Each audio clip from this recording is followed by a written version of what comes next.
What's going on, everybody? So I've been gone for a couple of days, but I had to catch up because the Pam Bondi hearing in front of Congress was absolutely wild. And when I say I have never seen something so embarrassing in my entire life, save for the first time that Pam Bondi had to go in front of Congress, this was way worse than anything I've ever seen.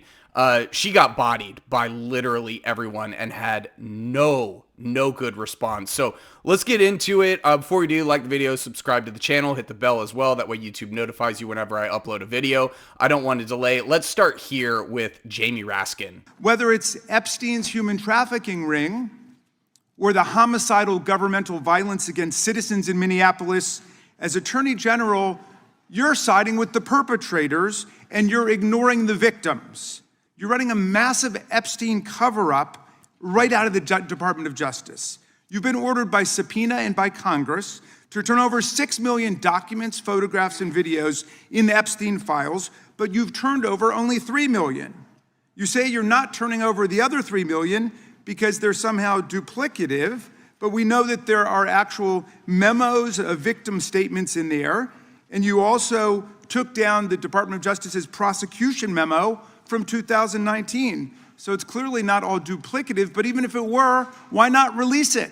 Just release all the duplicative stuff. In the half you did produce, you redacted the names of abusers, enablers, accomplices, and co-conspirators, apparently to spare them embarrassment and disgrace, which is the exact opposite of what the law ordered you to do.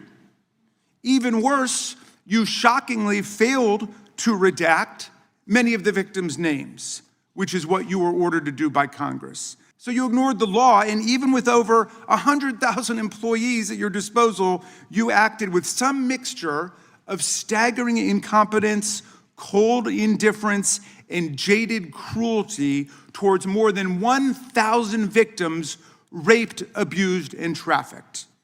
This performance screams cover-up. It's important to note that, as he mentions, the Justice Department of the United States of America has endless resources, okay? They have been sitting on this information for over a year, hiding it for over a year. They're not releasing all of the information, and what they're saying is that, like, oh, a lot of it's duplicative, to which he says, well, if it's duplicative, just go ahead and release it anyway. We don't care, but we know for a fact that that's a lie because Jamie Raskin was one of the first people who had access to the unredacted files, and he went in, and this is wild. He went in and I guess he did like a Control F search on Trump's name in the Epstein Files. And previously, like prior to that, we knew that he showed up in the Epstein Files over 38,000 times. No, turns out he's actually in there over 1 million times. Over 1 million times. So I want to pause just for a second and just do math.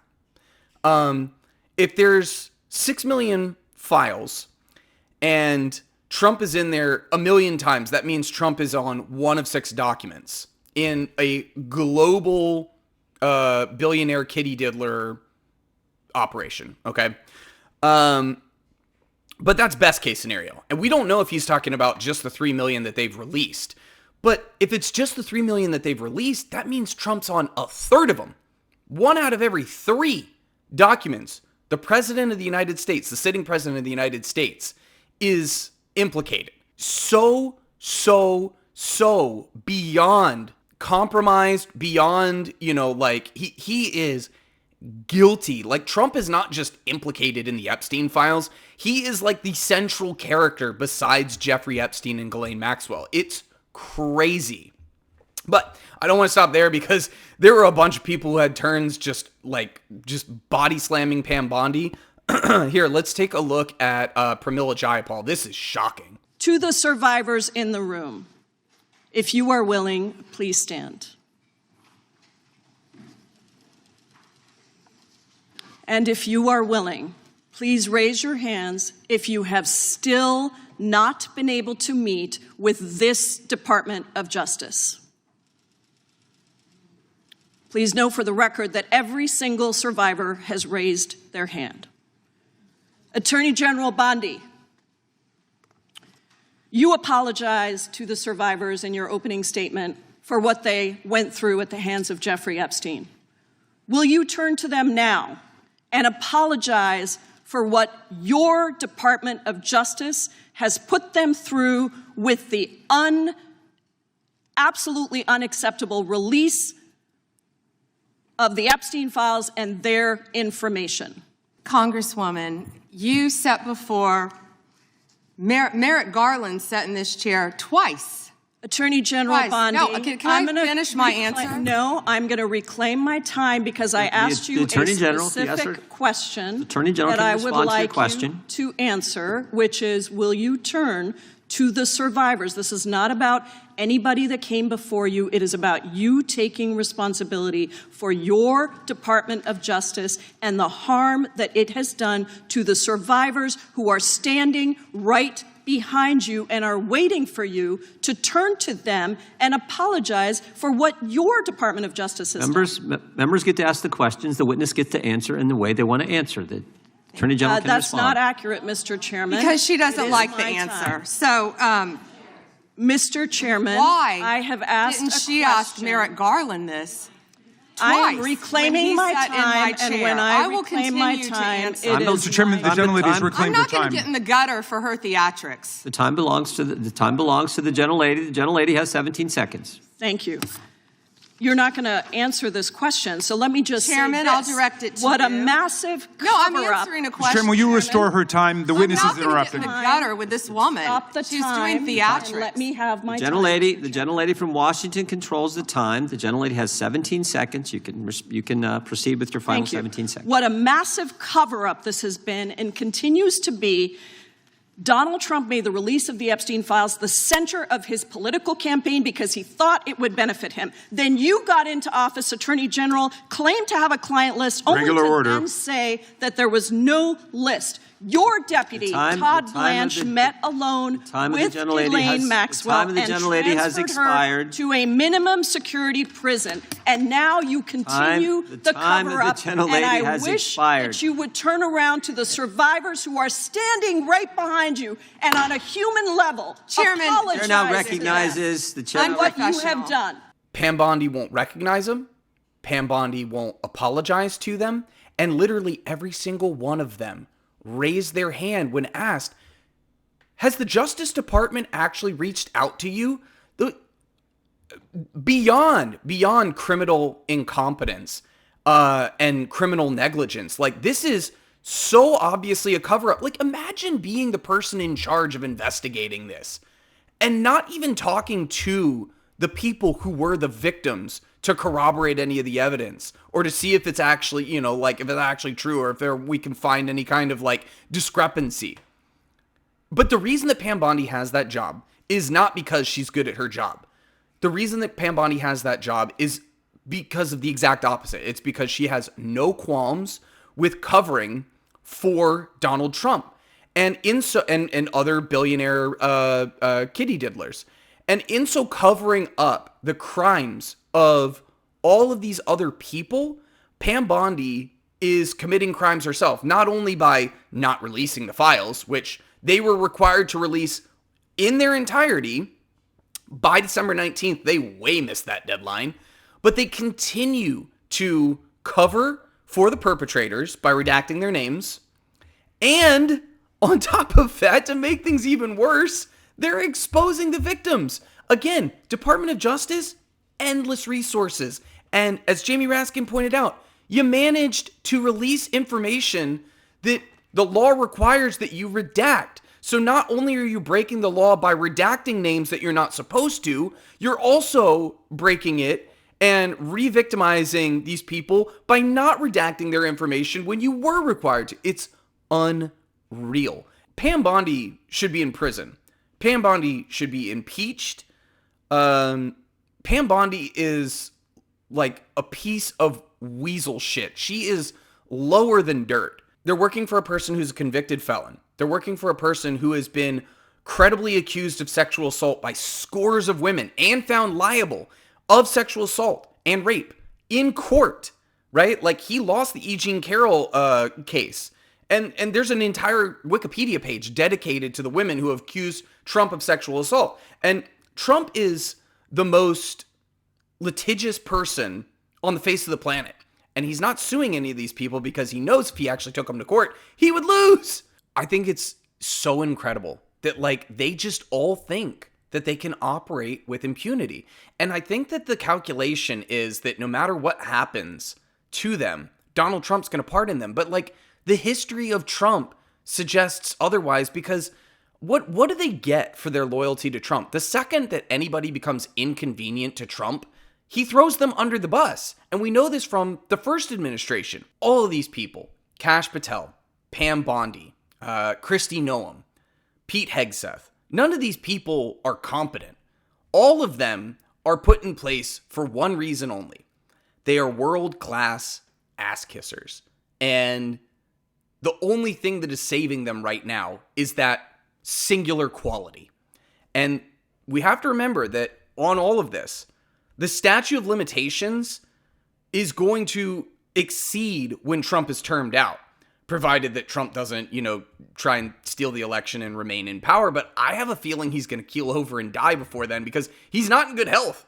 He's just not. I mean, like we've talked about it. He's old as dirt. 2, he's overweight. 3, it's very clear that Trump has some sort of like dementia or Alzheimer's or something. He's got the bruising on his hands. He's got his ankles that are swollen, the cankles that are as big as my thighs. He's slurring his words. He's getting more and more unhinged. And on top of all of that, we know he doesn't eat well because they reported about his diet. He like eats McDonald's all the time and he drinks Diet Coke all the time and he doesn't exercise. I mean, like he golfs, but like his form of golfing is basically driving a golf cart right up to the ball, stepping out, whacking the ball, and then getting back in the golf cart. So he doesn't exercise. He's in horrible shape. I think the calculation that all these people are making is that, like, whatever happens, that we'll just get pardoned. But what if Trump's not there? What if Trump is not there to actually pardon them? But the fact that all of these people remain in power and still enjoy their position is so ludicrous. It's beyond forgivable. Other places around the world, like the royal family, is in shambles. Other world leaders who are implicated in this are either being asked to step down or resigning or whatever, right?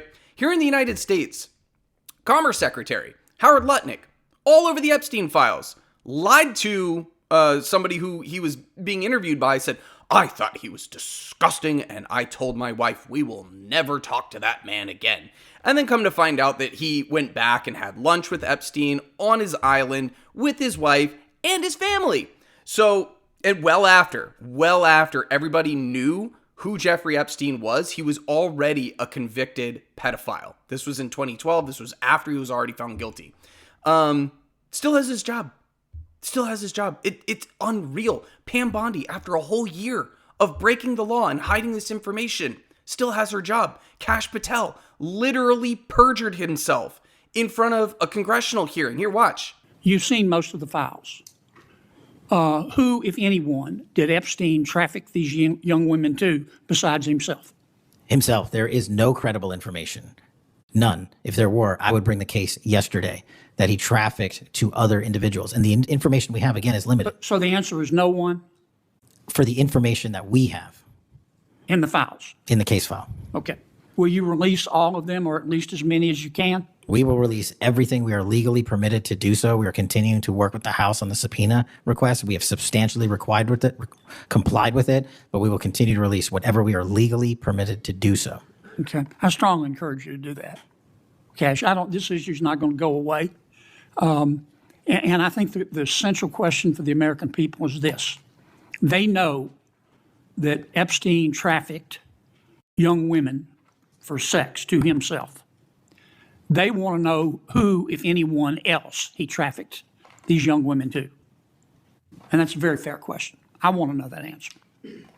And I think you're going to have to do more to satisfy the American people's understandable curiosity in that regard. So he lies. He lied straight to Senator Kennedy's face, saying, like, of the information that we have, we know that there are no co-conspirators. We know that that was a lie.